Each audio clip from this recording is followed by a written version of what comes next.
Today I'd like to review a little game called Dig Dug. Now the thing about Dig Dug is this game is actually set, no doubt, in the Wild Wild West.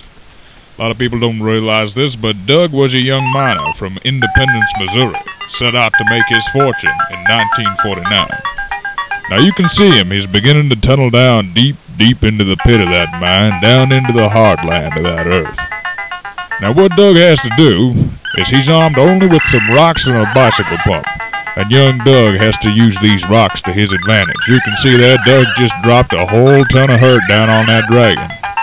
This brings me to another point here. There were really dragons in the Wild West. Now, we don't want you to know this too much because it causes too many tourists to come out our way. We'd like you to stay with your fancy New York banking suit all the way back in New York. But out in the Wild West, we handle things a little differently. A real man that arms himself with a 6-shooter and a bicycle pump.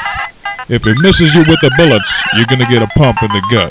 Not only will little Doug do his job, but you watch him go in and get this one. Look at that. He shoots him with the pump and literally keeps on him till he explodes into a massive fireball of guts and mess. That's the way Doug handles it. You don't cross Doug, and not while he's digging. Let's watch Doug a little bit here, see what he does.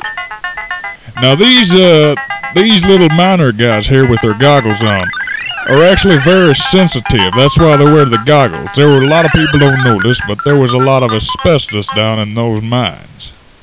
Certainly that became a health concern for the donkeys and mules that work down in the mines. You can see that these little miner guys also wear their goggles for their protective purposes. Look at Doug, he's just hammering away on these poor saps. Now here's a professional strategy aside from dropping the rocks on him. You can actually make little Doug use his bicycle pumps to temporarily stun your enemies who walk by, and that should give you time enough to go make your escape route plan. Then when you get up top far enough away, you drop a ton of hurt right back on their heads. Go on, Doug, show us how to drop a rock. Oh, you're a little late on that one, buddy. Little late on that one. Now, Doug isn't invincible. He's a normal cowpoke like the rest of us. This certainly means he's more susceptible to bruises and beatings that dragon playing with down in a mine causes. You see, these aren't just friendly animals like what you'd see out on the mountain range there. Oh no, siree. These are deep mine critters, fully intent on killing your corpse more than once if necessary. You can see how Doug handles himself, conducts himself like a southern gentleman the entire time, moving to and fro while exploding bodies and making corpses out of living things. That's just the way Doug handles himself. You can see he's on round 6. He's doing good.